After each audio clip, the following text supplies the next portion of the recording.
Ayun, what's up mga soy? What's up mga soy? Good morning. Si Bro Nakita Elmer. nyo naman ang Pagmumuha. Hindi, seryoso. Usapan sincere muna tayo. Sincere. Ngayon, balabalita sa Facebook, sa group namin, yung usapan sincere. So actually, paiba-iba kasi yung regulation dito eh.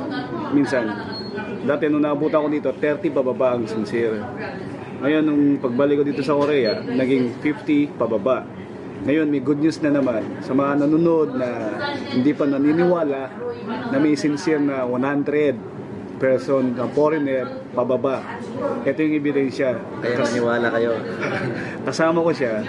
Bali, kagabi lang, ako hindi rin ako naniniwala kasi dahil alam ko yung rules kasi na 50 pababa lang.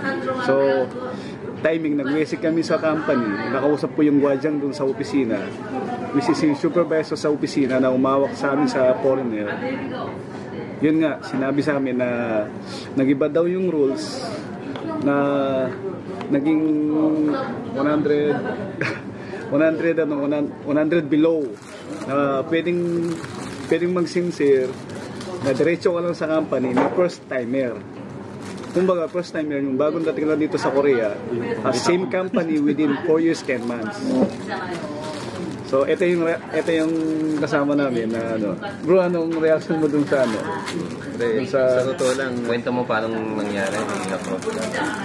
sa totoo lang ganito yun, unexpected po yun mga bro. Talagang buong loob ko, uwi na, wala nang balikan. Kahit na may isang ba ng sincere, parang less chance na na bumalik na ako. Kasi parang ayoko na talaga.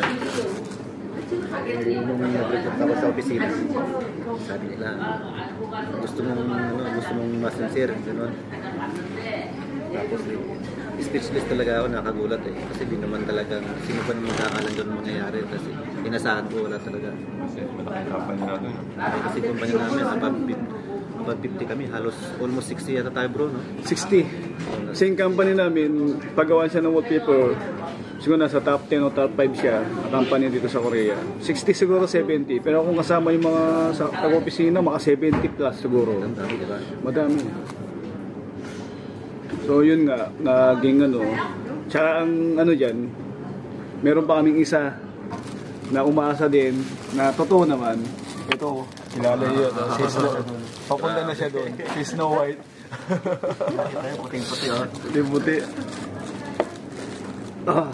So, unexpected talaga mga bro, glory to God. So malay, ngayon sana next year magbago ulit. Dalawang balik na. Dalawang balik na. Ako actually tatlong balik na ako dito eh. So ako hindi na ako umaasa na makakabalik pa. Pero mali natin. May mabago. Every year naman na-revise yung mga ano dito eh. Kaya mayaman na to mga soy. Wala ah. Sige bro. Paalam na tayo sa mga ano. Shoutout pala sa kumpare ko na si Victor Mangila. Stay ka lang dyan. Shoutout pala sa pamilya ko sa Pilipinas. Good news, nakakabalik po ako dito. Pangalan niya, no, Mrs. Wag. Sa aking mahal na asawa, si Carol Galinato, at sa aking nag-iisang anak, si Matt, anak. Yun. Papalik na si Papa. Pero 3 months, sapat na yun para magkasama-sama tayo. Yun. Papawi ako sa inyo. Walang I love you.